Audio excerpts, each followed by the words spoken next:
베드로후서 1장 3절 4절 말씀 함께 읽도록 하겠습니다. 시작. 베드로후서 1장 3절 4절. 그의 신기한 능력으로 생명과 경건에 속한 모든 것을 우리에게 주셨으니 이는 자기의 영광과 덕으로서 우리를 부르신 이를 알므로 말미암음이라. 이로써 보배롭고 지극히 큰 약속을 우리에게 주사 이 약속으로 말미암아 너희가 정욕 때문에 세상에서 썩어질 것을 피하여 신성한 성품에 참여하는 자가 되게 하려 하셨느니라. 아멘. 지난 수요 집회 때에도 그리스도의 형상으로 예정된 자들이라는 제목으로 말씀을 살펴봤습니다. 올해 영등포교회 표가 그리스도 안에서 영적 성장이라는 표로 우리가 말씀을 상고하고 있습니다. 예수님을 닮아가는 삶, 그리스도의 형상을 담는 삶, 그리스도 안에서 영적으로 성장하는 삶, 이러한 것들이 사실상 그리스도인들의 신앙생활에 있어서 가장 중요한 주제들이고 몇 번이 아니라 1년이 아니라 평생 두고 우리가 상고하고 준비해야 될 주제라고 생각이 됩니다. 영적으로 성장하는 일이 얼마나 중요한가 하는 것을 생각할 수 있습니다. 그래서 오늘은 예수님을 닮아가는 부분에 대해서 특별히 중심으로 해서 예수님의 실제 삶 속에서 어떤 부분을 우리가 닮아가야 하는지에 대해서 살펴보고 또 하나님의 아들로 거듭난다고 하는 것의 의미가 바로 이 부분에 있어서 예수님을 닮아가는 삶에 대해서 어떤 역할이 되는가 하는 것을 살펴보겠습니다. 하나님의 뜻이 무엇인가를 우리가 잘 알아야 돼요. 우리가 하나님 말씀을 상고합니다. 하나님 말씀을 읽고 묵상하고 또 외우고 전파하고 하는데 하나님의 말씀에 여러분은 얼마나 신뢰를 하고 이러한 일을 하고 있습니까? 하나님의 말씀은 진리의 말씀이고 누구의 말이 아니라 하나님의 천지창조신 창조주 하나님의 말씀이다. 하나님의 말씀에 조금이라도 틀린 부분이 있을까요? 조금이라도 잘못된 부분이 있을까요? 진리가 아닌 부분이 있을까요? 없어요. 우리가 하나님 말씀을 전하고 읽고 배우고 할 때 기본적으로 우리는 하나님 말씀에 대한 신뢰를 가지고 읽어야 돼요. 한 구절 한 구절이 하나님께서 무슨 뜻으로 이 말씀을 하시는가에 대한 깊이 있는 상고하는 것이 필요하다라고 하는 것을 생각하면서 하나님의 뜻은 우리를 이 베드로 후서 말씀 통해서 우리를 그리스도를 닮게 하는데 하나님의 뜻이 있다. 그래서 우리가 무엇을 통해서 또 생각할 수 있냐면 하나님이 천지를 창조하셨어요. 태초에 하나님이 천지를 창조하시니라 하셨어요. 그리고 창세기 1장 27절에서도 하나님이 자기 형상 곧 하나님의 형상대로 사람을 창조하시되 남자와 여자를 창조하시고 라고 했어요. 처음에 우리 인간을 창조하실 때부터 하나님은 어떻게 창조했어요? 하나님의 형상대로 창조하셨다. 그것이 하나님의 뜻이에요. 우리 사람을 향한 하나님의 뜻은 하나님의 형상대로 창조하셨고 하나님의 형상대로 살기를 바랬어요. 그런데 아담이 사탄 마귀의 유혹을 받아서 말씀을 불순종함으로 인해서 죄가 들어오게 된 것이죠. 고린도전서 15장 47절에 49절 말씀에는 첫사람은 땅에서 났으니 흙에 속한 자이거니와 둘째 사람은 하늘에서 나셨느니라. 첫사람과 둘째 사람에 대해서 얘기합니다. 첫사람은 아담이고 둘째 사람은 누구죠? 예수 그리스도죠. 그리고 무릇 흙에 속한 자들은 흙에 속한 자와 같고 무릇 하늘에 속한 자들은 저 하늘에 속한 이와 같으니라. 흙에 속한 자는 누굽니까? 아담에 속한 자. 아담으로부터 태어난 자. 하늘에 속한 자들은 누구예요? 하늘에 속한 자는 예수 그리스도. 예수 그리스도께 속한 그리스도인은 하늘에 속한 자죠. 이것을 우리가 구분을 하면서 살아가야 되고 자기 신분을 그렇게 구분할 수 있어야 돼요. 그래야 우리가 이 세상에 살면서 참 많이 혼동되고 헷갈리죠. 구원받은 그리스도인인데 죄 용서를 다 받은 성령이 임하신 하나님의 자녀인데 내가 왜 이런 죄를 짓지? 내가 왜 이런 잘못된 생활을 하지? 하고 내가 이것이 정상인가? 이런 구원받은 사람의 정상적인 삶인가? 하는 이런 혼동된 헷갈리는 그런 생각을 할 때가 많이 있어요. 그런데 그것을 해결하기 위해서는 우리가 이 부분을 명확하게 구분하고 살아가야 된다는 거예요. 내가 흙에 속한 자인가? 하늘에 속한 자인가? 내가 아담에 속한 자인가? 그리스도에 속한 자인가? 그것을 구분하면서 우리가 하나님 말씀을 상고해 보면 해결책이 나온다는 것을 알 수가 있습니다. 그래서 이 목적을 이루기 위해서 하나님께서는 인간을 지을 때부터 하나님의 형상대로 지으셨다는 것이고, 지금 새로운 창조한 바로 거듭난 그리스도인들에게도 바로 이 부분을 강조하고 있다라고 하는 것을 우리가 볼 수 있어요. 본문 말씀에서 베드로서 1장 3절, 그의 신기한 능력으로 생명과 경건에 속한 모든 것을 우리에게 주셨으니 이는 자기의 영광과 덕으로서 우리를 부르신 이를 알므로 말미암음이라. 우리 이 말씀의 문장을 잘 해석할 수 있어야 돼요. 이것이 얼마나 중요한 말씀인가를 알 수 있어야 돼요. 여기에 얼마나 많은 부분이 압축되고 함축되어 있는가를 발견할 수 있어야 돼요. 자, 우리에게 그리스도인들에게 신앙생활을 하면서 영적인 삶을 살면서 필요한 가장 중요한 부분이 여기에 들어가 있어요. 뭐예요? 가장 중요한 부분이 생명과 경건에 속한 모든 것을 우리에게 주셨다는 거예요. 생명과 경건. 생명과 경건에 속한 모든 것 외에 여러분 뭐가 더 필요해요? 우리에겐 더 필요한 것이 없어요. 여기에 다 들어가 있어요. 다른 것을 구하려고 애를 쓰지 말아요. 이 세상 물질들을 구하려고 애씁니까? 그것을 위해서 기도합니까? 그거 이제 구하지 말아요. 그런 거. 요 한 구절만 생각하고 이것도 구하는 것이 아니라 알므로, 여기에 부르신 끝에 우리를 부르신 이를 알므로 이것을 우리에게 가진 것을 안다는 거예요. 자, 여기 비결이 있는 거예요. 우리 할 일은 한 가지 뭐예요? 우리를 부르시는 일을 알아야 돼요. 우리를 부르신 이를 알면 신기한 능력으로 생명과 경건에 속한 모든 것이 내 안에 있다는 것을 알게 된다는 거예요. 내가 열심히 노력해서 열심히 경건하게 살기 위해서 죄를 짓지 말아요. 죄를 지으면 경건이 아니니까.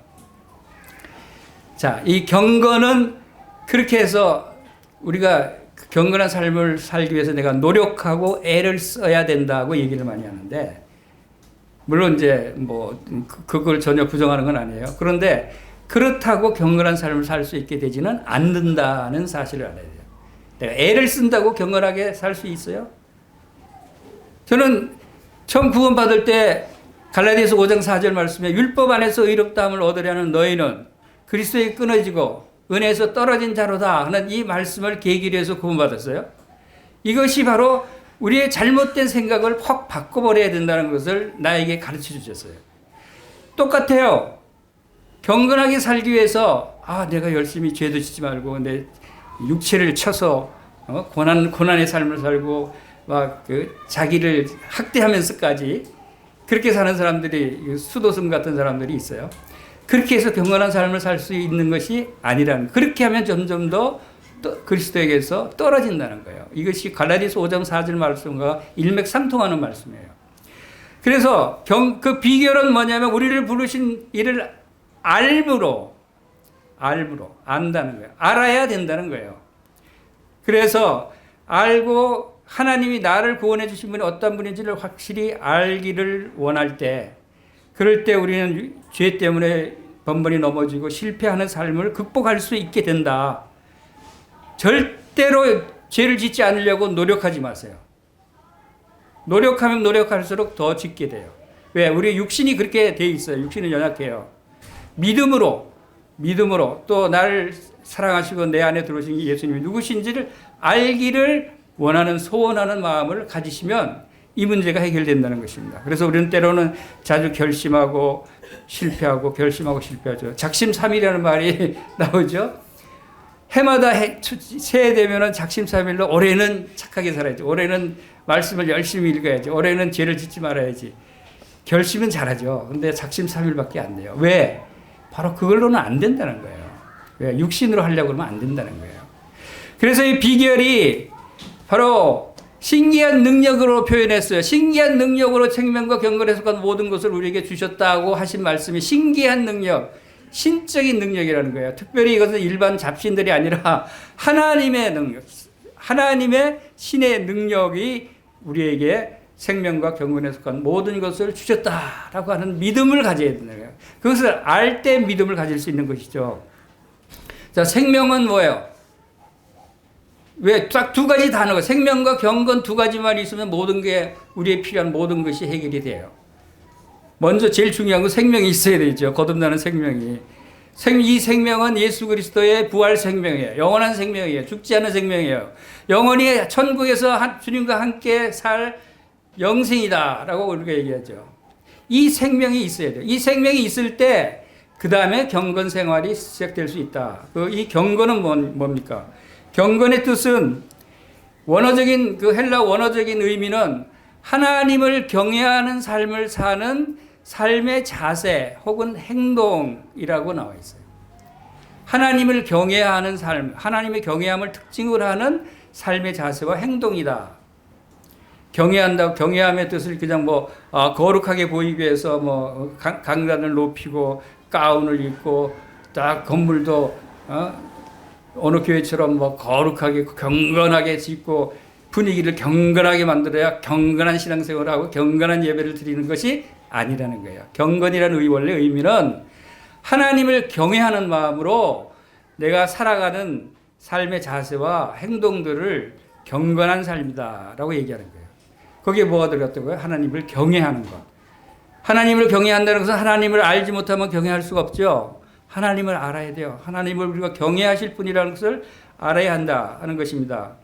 그래서 하나님을 경외하는 것은 우리가 노력해서 경외할 수 있어요? 아니에요.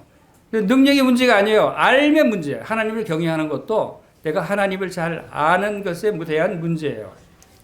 예수 그리스도를 잘 알고 하나님을 잘 아는 것이 얼마나 이게 우리에게 중요한 것인가 하는 것을 알 수 있는 것입니다. 그 다음에 이 4절 보겠습니다. 4절. 베드로서 1장 4절. 이로써 그 보배롭고 지극히 큰 약속을 우리에게 주사 이 약속으로 말미암아 너희가 정욕 때문에 세상에서 썩어질 것을 피하여 신성한 성품에 참여하는 자가 되게 하려 하셨느니라. 자, 보배롭고 지극히 큰 약속을 주셨다. 그래서 약속 중에서 이렇게 큰 약속은 전 처음 봐요. 성경에 이보다 더 큰 약속 보셨어요? 성경은 전부가 약속이에요. 그 중에 가장 큰 약속이 뭔가요? 그것이 바로 이 약속인 것 같아요. 수식어가 3개나 달려 있어요. 보배로운 약속이고 지극한 약속이고 큰 약속이에요. 큰 약속도 아니고 지극히 큰 약속이고 보배로운 약속. 이렇게 최상급의 수식어를 단 약속. 이 약속을 여러분들이 가졌어요? 이 약속을 가졌으면 우리가 신의 성품에 참여할 수가 있다는 것이에요. 하나님의 약속의 말씀이 바로 우리에게 신의 성품을 갖게 한다는 것입니다. 자, 그래서 이 신의 성품에 대한 말씀을 주시면서 신의 성품에 대조한 반대말을 뭐로 표현을 하고 있죠? 신의 성품의 반대가 뭐겠어요? 이 문장에서, 이 말씀에서. 신의 성품의 반대는 정욕이에요, 정욕. 정욕적인 생각, 정욕적인 삶, 욕심, 욕망으로 사는 삶이 바로 신의 성품에 반대되는 삶이에요. 그것은 바로 이 세상 사탄 마귀가 주는 삶이죠. 그래서 하나님의 성도를 향한 하나님의 부르신 목표는 바로 신의 성품에 참여하게 위한 것이에요. 최종 목표는. 하나님과 같은 성품을 갖게 하는 것이라는 것이죠. 그래서 그 성품에 반대되는 것은 정욕 때문에 그것이 안 된다 하는 것입니다. 그래서 너희가 정욕 때문에 세상에서 썩어질 것을 피하라 그랬어요. 그래야 신의 성품에 참여하는 자가 되게 하신다. 정욕 때문에 세상에 썩어질 것을. 정욕은 이 세상적인 욕망이고 썩어질 욕망이다. 부패하는 욕망이다 라고 하는 것입니다. 욕망은 끝이 없어요. 욕망은 절제가 없어요. 넉넉함이 없고 욕망에는 사랑이 없습니다. 인내와 온유도 없습니다. 욕망은 스스로 자신을 신적인 존재로 올라가려고 하는 그러한 교만함이 욕망이에요. 이제 사탄 마귀가 바로 이 욕망을 가지고 있고 사탄 마귀의 자식들, 이 세상 저주의 자식들, 불신의 자식들은 바로 이 욕망을 갖고 사는 사람들. 이 세상 사람들이 얼마나 욕망이 많아요. 그 욕망을 부러워할 필요 없어요. 그건 잘못된 것이에요. 그래서 욕망은 바로 죽을 인간의 운명이다. 욕망은 죄의 근원이고 욕망은 죄의 결과로 나타나는 것이기 때문에 그래서 이 욕망에 정확하게 반대되는 것, 욕망을 떨쳐버리고 가져야 할 것은 바로 신의 성품이다. 하나님의 성품이다. 라고 하는 것을 여기서 이 말씀에서 나타내고 있습니다. 하나님을 섬기는 자들은 그 마음이 욕망에 반대되는 것입니다. 섬기는 자가 큰 자예요. 욕망은 반대로 큰 자가 되려고 노력하죠. 가난한 자가 복이 있는 사람이 하나님의 법이에요. 나중된 자가 먼저 되는 것이 하나님의 법칙이에요. 욕망의 법칙과는 반대되는 법칙이 하나님의 법칙입니다. 바로 이것이 하나님의 성품의 특징이 된다라고 하는 것을 우리가 알 수가 있죠. 그래서 하나님께서는 성도들이 욕망을 갖기를 원하지 않고 신의 성품에 참여하기를 원하신다는 것입니다. 그래서 그리고 우리에게 약속하신 보배롭고 지극히 큰 약속은 어떤 약속이 보배롭고 지극히 큰 약속일까요? 그것은 바로 우리가 모든 사람들이 소망하는 영원한 하나님 나라에 대한 약속이에요. 그리고 주님께서 강림하실 때 우리가 영광 가운데 하나님과 같이 변화될 것을 약속하신 것이에요. 그래서 이 마지막 때 주님이 재림할 때를 우리가 소망하고 주 예수여 어서 오시옵소서 라고 성경의 마지막 부분에 말씀하신 그 말씀이 바로 모든 성도들의 소망이고 모든 성도들의 원하는 것이다. 바로 이러한 것이 가장 큰 약속이다라고 하는 것을 우리가 볼 수가 있습니다. 그래서 이러한 그 신의 성품에 참여하는 것, 신의 성품을 갖는다는 것이 바로 예수 그리스도를 닮아가는 삶의 가장 중요한 부분이다라고 하는 것입니다. 그래서 그 예수 그리스도를 닮아가는 삶, 예수 그리스도의 형상을 담는 삶, 이것이 바로 결국은 신의 성품에 참여하는 것이에요. 신의 성품을 갖는 것이다라고 하는 것을 볼 수가 있어요.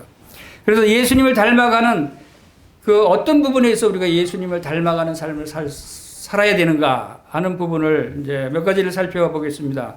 그것은 그 신의 성품에 참여하기 위해서 우리가 어떤 부분에 있어서 바로 예수님을 닮아가야 하는가 하는 것이죠.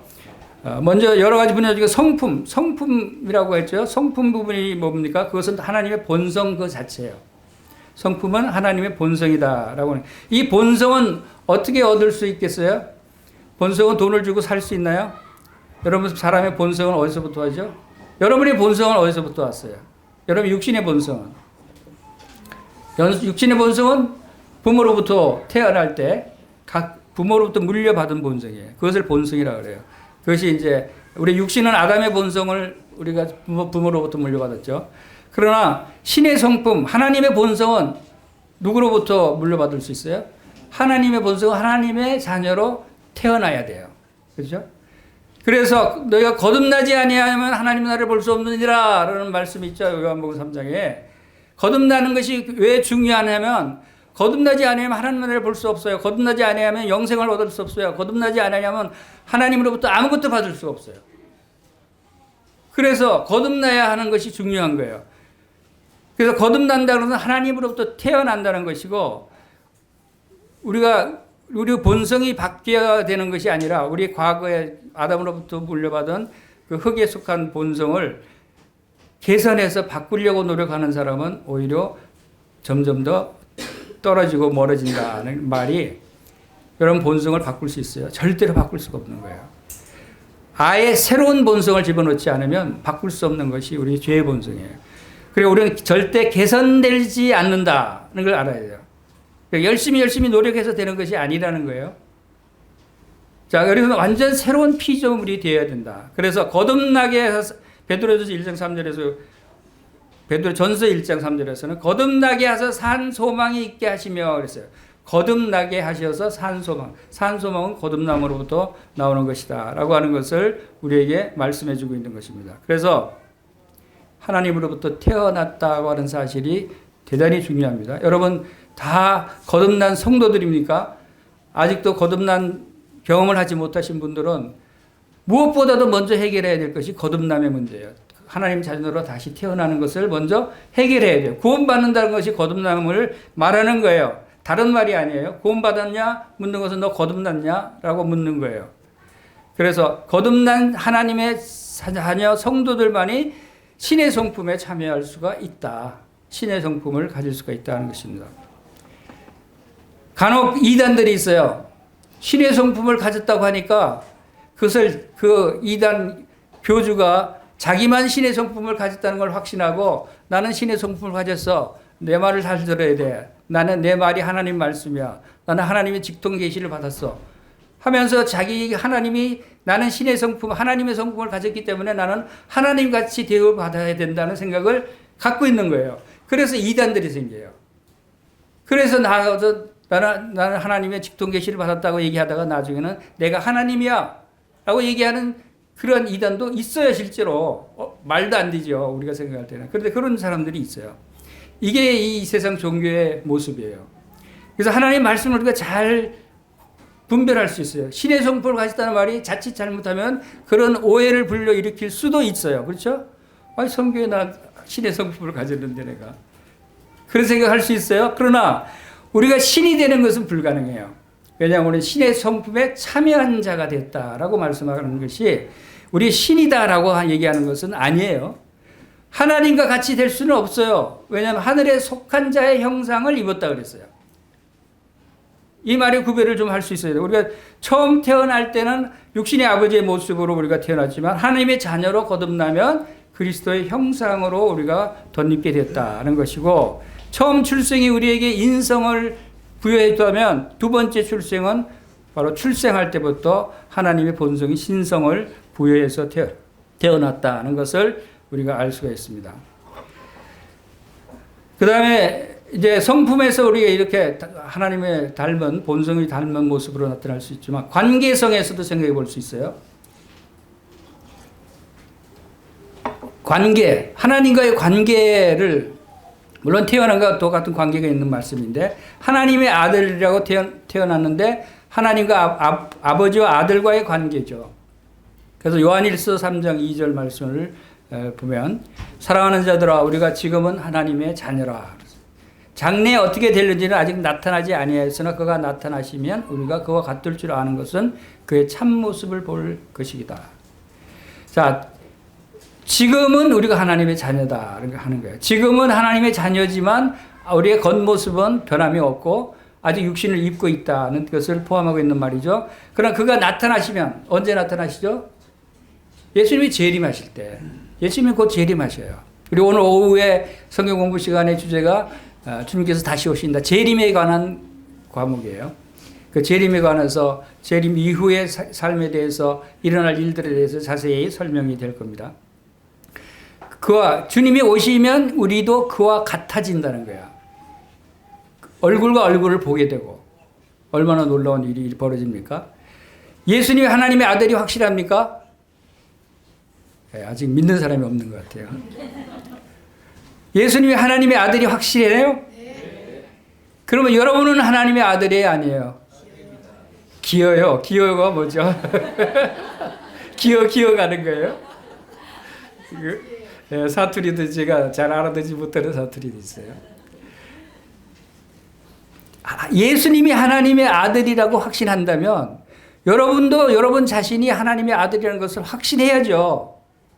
같은 말이에요. 같은 하나님의 말씀이고, 그래서 이 성경 말씀은 진리의 말씀이라고 해서 변함이 없는 말씀이에요. 이 말씀을 한다고 누가 거짓말이라고 할 사람 아무도 없어요. 아멘 하십니까? 그러면 제가 왜 말씀드리면, 하나님과의 관계성을 확실히 하고 넘어가야 내가 신의 성품을 가진 하나님 예수님을 닮은 사람인가 아닌가를 알 수 있기 때문에요. 그래서 나는 하나님의 아들이다, 하나님의 자녀다 라고 하는 확신이 필요한 거예요. 그래서 갈라디아서 4장 6절에 너희가 아들인 고로, 아들이기 때문에 하나님이 그 아들의 영을 우리 마음 가운데 보내서 아빠 아버지라 부르게 하셨느니라. 확실하잖아요. 그렇죠? 너희가 하나님 아들, 너희가 아들이기 때문에 하나님의 아들의 영, 성령을 우리에게 부어주셨고, 그래서 하나님을 뭐라고 부를 수 있다고요? 아빠, 아버지. 아빠를 누가 부를 수 있어요? 저기 지나가는 어린아이가 나한테 아빠 부르는 거 한 번도 못 들어봤어요?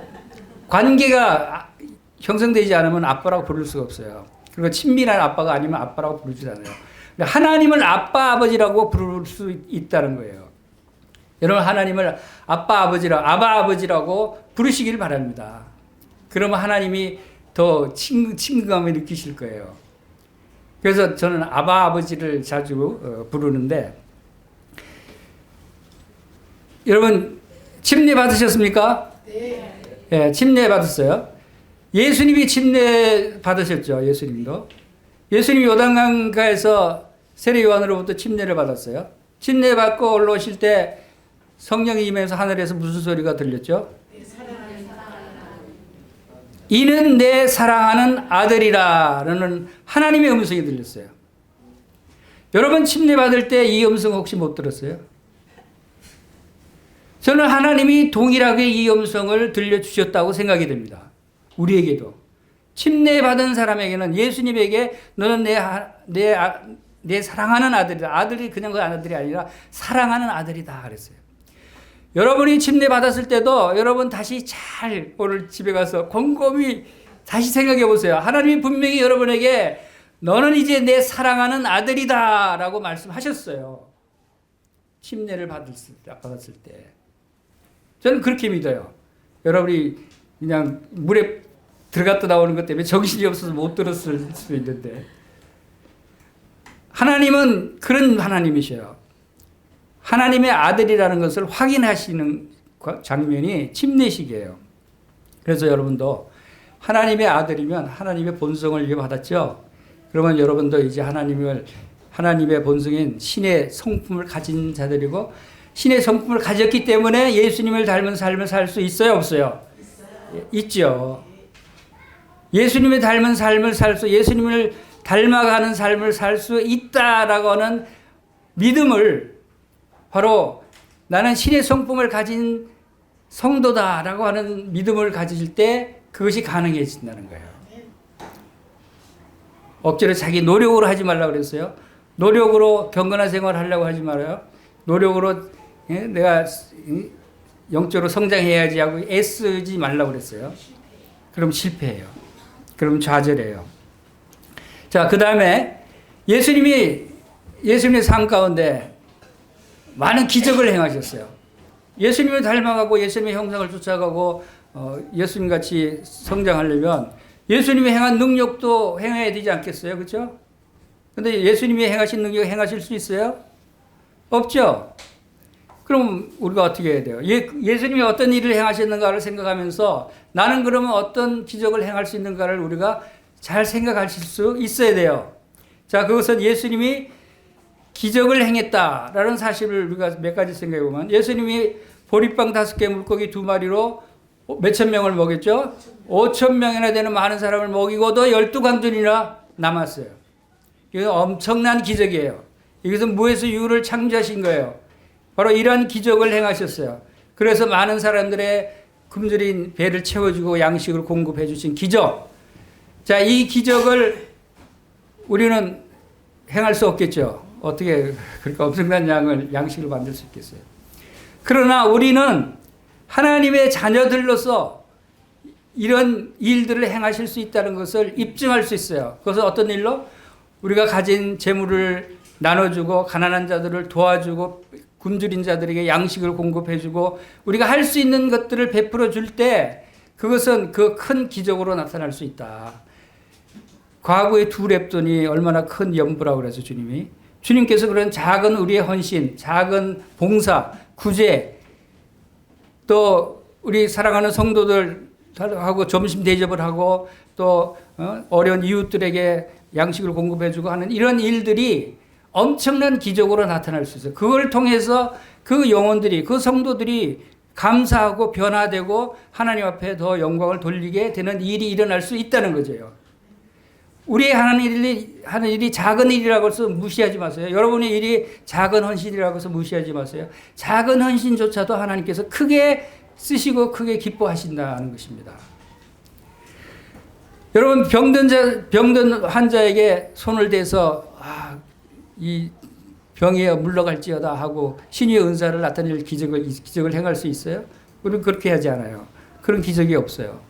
그러나 우리는 하나님의 자녀고 예수 그리스도를 믿는 성도로서 우리는 그런 것들을 나타낼 수 있는 것이 뭐예요? 바로 환자들을 돌볼 수 있고 환자들을 위해서 기도하는 일들이 우리가 그런 일들을 나타낼 수 있다는 것입니다. 그리고 주님은 말씀하시기를 주님이 행하신 일을 너희도 할 수 있다 그랬어요. 그리고 더 주님이 행했던 일보다 더 큰 일도 너희가 행할 수 있다라고 하는 말씀을 주셨는데, 그것을 요한복음 14장 11절에 내가 아버지 안에 거하고 아버지께서 내 안에 계심을 믿으라. 그렇지 못하겠거든 행하는 그 일로 말미암아 나를 믿으라. 내가 진실로 진실로 너에게 이르노니 나를 믿는 자는 내가 하는 일을 그도 할 것이요. 그러니까 예수님이 하는 일을 여러분도 하실 수 있다는 거예요. 그리고 그보다 큰 일도 하리니, 여러분이 예수님이 행하신 일보다 더 큰 일도 할 수 있대요. 진짜요? 왜 주님이 말씀하셨습니까? 그러니까 여러분 입을 크게 벌리고 꿈을 크게 가지세요. 예수님 행하신 일들이 얼마나 엄청난 일들이 많아요. 그러나 그보다 더 큰 일도 할 수 있다고 주님이 우리에게 약속하셨어요. 너희가 내 이름으로 무엇을 구하든지 내가 행하리니 이는 아버지로 하여금 아들로 말미암아 영광을 받으시게 하려냐. 왜 그렇게 하게 하시냐면 예수님이 지금 하늘로 올라가셨잖아요. 하늘로 올라가셔서 승천하셨어요.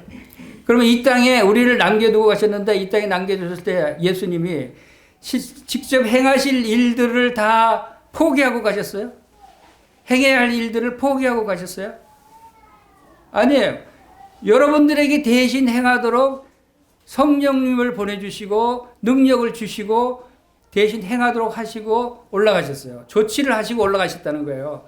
그 조치가 뭐예요? 바로 모든 민족에게 복음을 전하는 일, 모든 민족에게 하나님의 사랑을 증가하는 일, 하나님의 말씀을 선포하는 일, 이러한 일들을 우리에게 맡기고 올라가신 거예요.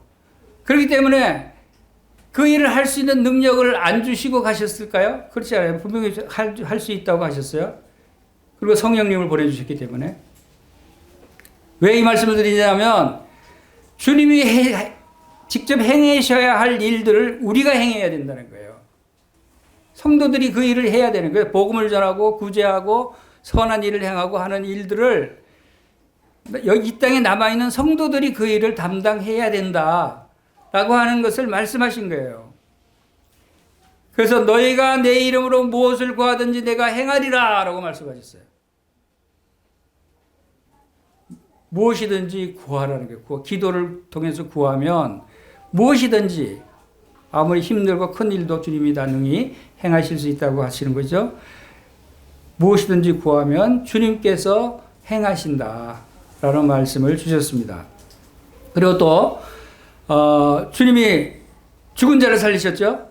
무덤에 죽어서 나흘이나 되는 나사로가 무덤 속에 있는데 무덤을 향해서 나사로야 나오너라 하니까 그 죽은 시체가 두벅두벅 걸어 나오는 거예요. 이거는 사람이 할 수 없는 일이죠. 이건 신의 능력이에요. 죽은 자를 살려서 나오게 하는 거. 이 기적을 여러분 행하실 수 있을까요? 죽은 자를 살릴 수 있는 능력,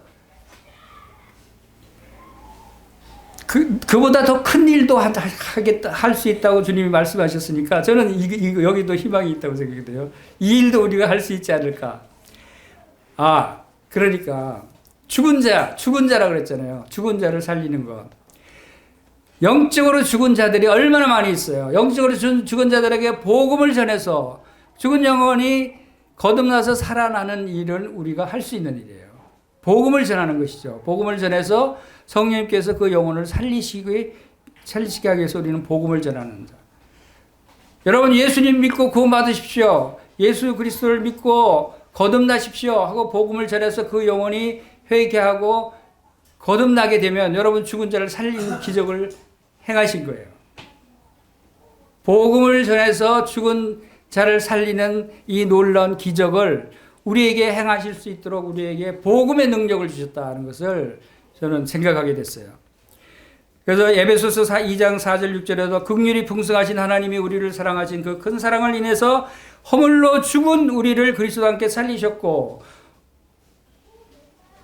너희는 은혜로 구원을 받은 것이라. 또 함께 일으키사 그리스도 예수 아래서 함께 하늘에 앉히시니. 허물로 죽은 우리도 바로 그리스도와 함께 다시 살아났어요. 누구를 통해서? 우리에게 복음을 전하신 성도들을 통해서. 우리가 복음을 전할 때도 그 영혼에 죽었던 영혼들이 살아나면 우리는 이 놀라운 기적을 물론 우리 안에서 성령님께서 행하시는 것이지만 이 일에 참여할 수가 있다. 신의 성품에 참여하는 자라 그랬어요. 신의 성품에, 신의 능력에, 그리스도의 능력에 참여하는 일을 우리가 할 수 있다라고 하는 것을 보게 됩니다. 그리고 또 한 가지, 12년이나 혈루병에 걸렸던 여인이 예수님 옷자락만 딱 만졌는데 그냥 혈루병이 순식간에 쫙 나왔어요. 그렇죠? 그것도 놀라운 기적이죠. 예수님 옷자락만 살짝 만졌는데 그 여인의 믿음을 통해서 그 여인이 혈루병이 만지는 순간에 쫙 낫는 것을 느꼈어요. 자, 이 기적은 우리는 불가능한가요? 여러분들은 어떤 의복을 입고 있어요? 우리는 복음의 의복을 입고 있어요. 구원의 겉옷을 입고 있어요. 우리는 복음의 의복, 우리가 말을 통해서 행동을 통해서 복음에 합당한 생활을 할 때 우리는 복음의 의복을 입고 사는 것이다 라고 할 수 있죠. 우리의 복음의 의복을 통해서 그 의복에 복음의 손을 댄 사람들은 병에도 나을 수도 있고 그 영혼이 구원받을 수 있는 거예요. 복음의 능력이 이렇게 우리를 통해서 나타날 수 있다라고 하는 것입니다. 또 눈먼 눈을 뜨게 해주고 귀버거리를 낫게 해준 능력을 하는 주님께서 행하셨어요. 눈먼 눈을 뜨게 해줄 수 있어요. 우리도 믿음을 갖게 해서 믿음의 눈을 뜨게 하고 또 믿음의 귀를 갖게 해서 들리지 않는 하나님의 음성을 듣게 하는, 하나님의 말씀을 듣게 하는 그런 믿음의 귀를 열게 할 수 있는 기적을 우리가 복음의 능력을 통해서 행할 수 있지 않느냐 하는 것을 생각할 수 있는 것이죠. 이러한 본성들이 관계성, 하나님과 우리와의 관계성, 하나님의 자녀로 관계에서도 행할 수 있는 부분들이다라고 하는 것입니다. 그리고 이제 두 번째로 또 다른 분야를 생각하면 경험 분야, 예수 그리스도의 경험 분야를 좀 살펴보면 경험하신 부분에서도 그리스도의 형상을 닮을 수 있는 부분들이 예수님이 경험하신 부분은 몇 가지 분야가 있을 수 있어요. 하나님과의 관계 부분, 사람들에 관한 부분, 또 악마, 사탄 마귀와 관계 부분, 모든 악에 대한 관계 부분에서 주님이 어떤 부분을 경험하셨는가를 살펴볼 필요가 있어요. 먼저 하나님에 대한 주님의 경험은 어떤 경험이 있을까요? 그것은 바로 고난이었어요. 고난으로 순종함을 배워서 그가 아들이시라도 받으신 고난으로 순종함을 배워서라고 히브리서 5장 8절에 나와 있습니다. 그가 죄가 없으셨지만 고난이 없었던 것이 아니에요. 죄가 없었지만 고난이 있었어요. 그리고 하나님의 가정의 맏아들로서의 위치에서 더욱 심하게 징계를 받은 그런 부분을 우리가 생각할 수 있어요. 하나님의 가족의, 하나님의 권속의 맏아들이 예수 그리스도입니다. 여러분을 대표해서 여러분의 큰형님이 예수 그리스도시에요. 맏아들이라고 했으니까. 자, 그러한 예수님이 고난을 당하시고 징계를 받았어요. 왜 그랬어요? 그것은 형제들을 위해서, 많은 사람들을 위해서. 이러한 경험을 통해서 이 징계가 나타날 수 있다는 거죠. 예수님이 얼마나 큰 고난을 당하셨습니까? 주님은 고통을 십자가에서 고난을 당하실 때 마지막으로 어떤 외침을 외치셨어요. 엘리 엘리 라마 사박다니 나의 하나님 어찌하여 나를 버리셨나이까 하고 절규하실 정도로 큰 고난을 당하셨다는 것을 우리가 볼 수가 있어요. 이러한 고난이 왜 이러한 고난을 당하셨는가? 그것은 바로 하나님에 대한 우리의 사랑을 표현하신 거예요. 이 고난을 통해서 모든 사람들이 죄값을 치르시게 되었고 우리를 하나님의 권속으로 하나님의 아들로 삼으셨다는 사실을 볼 수가 있습니다. 그래서 이것은 징계로 대표해서 징계를 당하신 것으로 표현이 되기도 하죠. 그래서 히브리서 12장 6절에 주께서 그 사랑하시는 자를 징계하시고 그의 받으시는 아들마다 채찍질 하심이니라 하셨으니 너희가 받으면 참음은 징계를 받기 위함이라 하나님의 아들과 같이 너희를 대우하시나니 어찌 아비가 징계하지 않는 아들이 있으리요. 하나님은 하나님의 고난을 우리가 징계로 생각할 수도 있고 우리를 채찍질하고 타이르는 것으로 볼 수도 있죠. 하나님이 왜 우리에게 징계하시고 채찍질하시고 하는가? 그것은 하나님 우리를 사랑하시기 때문에 그런다는 거예요. 주께서 그 사랑하시는 자를 징계하신다 그랬어요. 그러니까 우리가 고난이 있을 때 그 고난을 하나님의 징계로 생각하면서 불평하거나 원망하지 마십시오 하는데, 이것은 하나님께서 나를 사랑하시기 때문에 주시는 징계이다. 하나님이 아들과 같이 너희를 대우하시나니 어찌 아비가 징계하지 않는 아들이 있으려. 그렇지 않아요. 이런 고난이 없으면, 징계가 없으면 하나님이 여러분을 사랑하시지 않는다고 볼 수가 있어요. 아비가 징계하지 않는 이 아들이 있느냐. 여러분, 절대로 길거리 지나가는 사람들이, 예를 들어서 청소년들이 뭐 담배 피우고 술 마시고 나쁜 짓 하고 그런 거 제가 나서서 징계할 수 없어요. 채찍질 할 수 없어요. 왜? 내가 그들을 사랑하지 않기 때문에. 그러나 그 부모들은 어떻겠어요? 부모들은 분명히 보면은 징계하고 채찍질합니다. 왜냐하면 아들과 같이 대우를 하기 때문에. 하나님이 여러분들을 아들과 같이 대우를 하신다는 거예요. 이것이 주님께서 아들로서, 맏아들로서 징계를 받으시고 고난을 받으셨다 하는 것을 생각하면, 우리도 그러한 징계와 고난들이 우리에게 있을 때 바로 주님을 생각하면서 주님이 당하신 그 고난을 기쁘시게, 그 고난을 받으셨던 것처럼 우리도 기쁜 마음으로, 감사한 마음으로 고난을 받아야 된다는 것입니다. 그리고 사람들과의 관계에서 주님은 어떤 경험들을 하셨어요? 사람들한테 대접을 잘 받았어요? 사람들이 주님을 잘 높여드렸어요? 요한복음 1장 11절에 자기 땅에 오매 백성이 영접지 아니하였으나, 자기 땅에, 주님의 땅에 왔는데 백성들이 영접하지 않았어요. 배척했어요. 죽이려고 했어요. 그리고 이사야서 53장 3절에 그는 멸시를 받아서 사람에게 싫어 버림바 되었으며, 멸시를 받았어요. 싫어서 버림바 되었어요. 십자가에 못 박힘을 당했어요. 시편 69편 20절에 회방이 내 마음을 상하여 근심이 충만하니, 주님이 근심이 충만했었어요. 사람들에 대한 예수님의 그러한 경험이에요. 예수님의 사람들로부터 환영을 받지 못했어요. 조롱을 당하고 멸시를 당하고 모욕을 당하고 차별대하고 싫어하고 거짓말하고 상처를 주고 하는 이러한 일들을 주님이 당하셨다는 거예요. 여러분은 세상 사람들에게 이러한 일들을 당할 때 주님을 생각하시기 바랍니다. 주님을 생각하시고 바로 이러한 것들을 통해서 주님의 모습을 닮아가는 그러한 모습이 되기를 바랍니다. 그리고 공중권세 자본자 세상 사탄과의 관계에서 주님은 어떤 모습을 보여주셨어요? 사탄이 예수님한테 시험할 때 뭐라고 얘기했습니까? 네가 만일 하나님의 아들이면 하고 시작했어요. 하나님의 아들. 이 세상 사탄은 우리에게 우리를 핍박하고 우리를 멸시하고 할 때도 똑같은 얘기를 합니다. 네가 만약 하나님의 아들이면 뛰어내리라 그래요. 여러분에게도 그런 유혹을 하는 거예요. 그런, 네가 만약 하나님의 아들이면 네가 그렇게 죄를 짓고 그렇게 잘못 행하면 되겠냐, 이렇게 지적하는 거예요. 예수님은 그런 교묘한 방법을 당했어요. 뱀은 교묘하게 잔인하게 우리를 공격할 겁니다. 사탄 마귀는. 우리의 머리가 되신, 교회의 머리 되신 예수 그리스도께서 시험을 받았어요. 그러면 우리 몸의 지체들인 우리는 시험 받지 않을 수 있겠어요? 우리도 시험 받을 수 있는 거예요.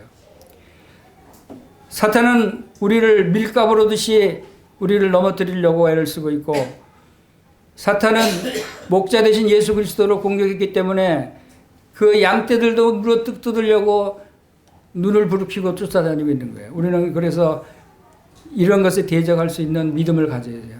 어떤 믿음을 가지라고 주님 말씀하셨어요?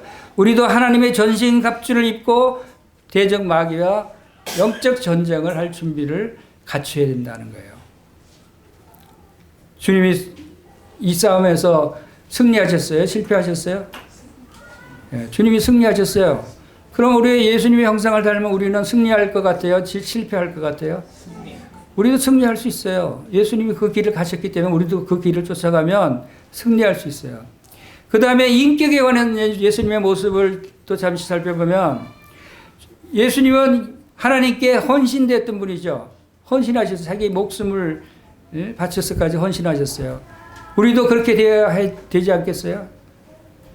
우리가 어떻게 하나님을 기쁘시게 해드리고 하나님을 기쁘시게 섬길 수 있을 것인가 하는 생각할 때, 예수님은 어떻게 하셨는가를 생각해 보면 우리는 그렇게 본받을 수 있다. 하나님의 전을 사모하는 열정이 그분을 삼켰다는 말씀이 있어요. 하나님의 전, 지금을 말하면 교회를 위해서 주님은 그 열정이 그 죽음으로까지 이르렀던 거예요. 교회를 위해서 죽으셨어요. 여러분을 위해서 죽으셨어요. 이런 심령이, 이런 믿음이 바로 우리들에게도 있어야 한다는 것입니다. 예수님은 세상 사람들을 사랑하셨어요.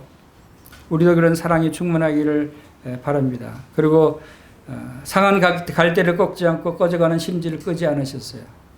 우리도 주님과 같이 상한 갈대를 꺾지 않고 그 심지를 끄지 않는 긍휼함과 또 불쌍히 여기는 그러한 마음들을 가져야 한다고 생각이 됩니다.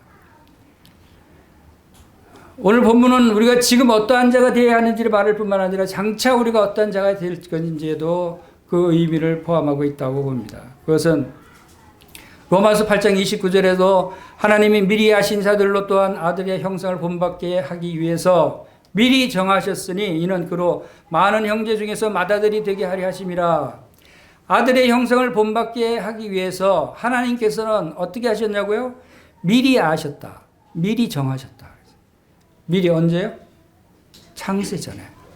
창세 전에 이 세상 온 우주를 창조하기 전부터 하나님은 여러분들을 미리 아시고 미리 정하시고 어떤 계획을 세우셨냐 하면 여러분들로 하나님의 형상을 본받게 하기 위해서 예수 그리스도의 형상을 본받게 하기 위해서 미리 예정을 하셨다는 거예요. 그러니까 여러분들이 예수 그리스도를 닮아가기 위한 삶은 하나님이 이미 창세 전에 예정해 놓은 하나님의 계획이에요. 그 계획이 이루어지겠어요? 안 이루어지겠어요?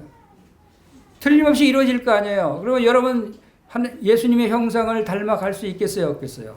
닮아갈 수 있겠죠. 누구의 말이니까? 하나님의 말씀이니까. 하나님이 미리 창세 전에 예정했던 거니까 이런 믿음을 가질 수 있잖아요. 이건 우리가 분명히 예수 그리스도의 형상에 닮아가기 위해서 그리스도의 장성한 분량에까지 이르도록 성장할 것이다라고 하는 자신에 대한 믿음을 가지시기를 바랍니다. 나는 안 돼. 나는 결심해도 작심삼일밖에 안 되고 잘 경건하게 살려고 그래도 자꾸 죄를 짓고 자꾸 부끄러운 모습이 되는데 나는 안 돼. 나는 안 되는 존재인가 봐. 이렇게 낙담하지 마시라는 거예요. 하나님의 계획에는 여러분들이 예수님의 형상에 닮아가게끔 작정돼 있어요. 예정돼 있어요. 그러면 그게 이루어지리라고 하는 믿음을 가지시면 여러분도 용기가 나죠. 이제 낙심하지 않게 되겠죠. 하나님께서 이것을 기뻐하신다라고 하는 것을 우리가 여기서 볼 수 있습니다. 그리고 예수님의 유업에 관해서 자 우리가 지금 예수님의 모든 부분에 의해서 살펴보고 있는데 유업 예수님이 어떤 유업을 받았습니까? 만유의 후사라고 그랬어요. 만유의 후사. 모든 만물의 후사를 예수님이 담당하시고 계시는데 그 유업도 또한 우리도 그 유업을 가질 수 있다는 거예요. 사도 바울이 자녀이면 또한 후사라고 말씀하셨어요. 그리고 만물이 다 너희 것이고 너희는 그리스도의 것이요 그리스도는 하나님의 것이다 라고 고린도전서 3장 21절에 말씀하셨어요. 예수 그리스도가 하나님의 맏아들로서 만유의 후사죠. 우리도 그 형제죠. 하나님께서 맏아들에게만 모든 상속권을 주는 것이 아니라는 거예요. 하나님의 자녀들에게는 다 동일하게 상속자가 되게 하셨어요. 아들이면 곧 상속자라고 하는 표현이에요. 그래서 예수 그리스도의 것이고 예수 그리스도의 것은 곧 우리의 것이다 라고 하는 말씀을 봅니다. 그래서 우리는 낙심할 필요가 없는 것이 고린도후서 6장 8절에서 10절 사이에는 우리는 속이는 자 같으나 참되다. 무명한 자 같으나 유명한 자다. 죽은 자 같으나 우리가 살아있다. 징계를 받는 자 같으나 죽임을 당하지 않는다. 근심하는 자 같으나 항상 기뻐한다. 가난한 자 같으나 많은 사람을 부유하게 한다. 아무것도 없는 자 같으나 모든 것을 가진 자다. 이게 성경 말씀에 기록이 되어 있는 거예요. 이게 여러분의 모습이에요. 여러분 지금 아무것도 없는 것 같죠? 근심하는 자 같지요? 여러분 죽은 자 같죠? 여러분 징계를 받는 자 같죠? 여러분 그렇지 않다는 거예요. 실제는. 이제 우리가 영광에 있어서 그리스도를 본받아야 될 그런 부분을 잠시 보면, 영광은 그리스도께서 영광 가운데 계시고 영광 가운데 올려지셨어요. 죽은 지 사흘 만에 부활하시고 부활하신 다음에 승천하셔서 하나님의 영광의 보좌에 올라가신 분이 우리의 맏형 예수 그리스도시야. 자, 그분과 같이 우리가 그분의 형상을 닮아가는 부분에 있어서 이 영광에서도 그분의 형상을 우리가 닮아간다는 것입니다. 그래서 우리가 언제 이 영광을 경험하게 될까요? 이 영광은 바로 주님의 재림하실 때. 재림하실 때 호령과 천사자 정성의 소리와 하나님의 나팔로 하늘로 쫓아 주님께서 강림하실 때 무덤에 있는 자들이 먼저 일어나고 그 후에 살아남은 우리도 공중으로 끌어올려 휴가돼서 공중에서 주님을 영접하게 된다. 여러분 한번 상상해 보세요. 공중에서 예수님을 영접하는 그 장면을 상상해 보세요. 그 얼마나 영광스러운 모습이겠어요. 그리고 또 그것뿐만 아니에요. 올라가셔서 주님이 다시 지상 재림하실 때 주님과 함께 영광 가운데 이 땅에 영광스럽게 내려와서 이 땅을 다스리는 왕들이 된다. 이 놀라운 보배롭고 지극히 큰 약속이 우리에게 주어졌기 때문에 우리는 생명과 경건에 속한 모든 것을 가졌다고 하는 확실한 믿음을 갖고 여러분들이 주님을 기뻐하는 삶을 살게 되시기를 바랍니다. 네, 기도하겠습니다.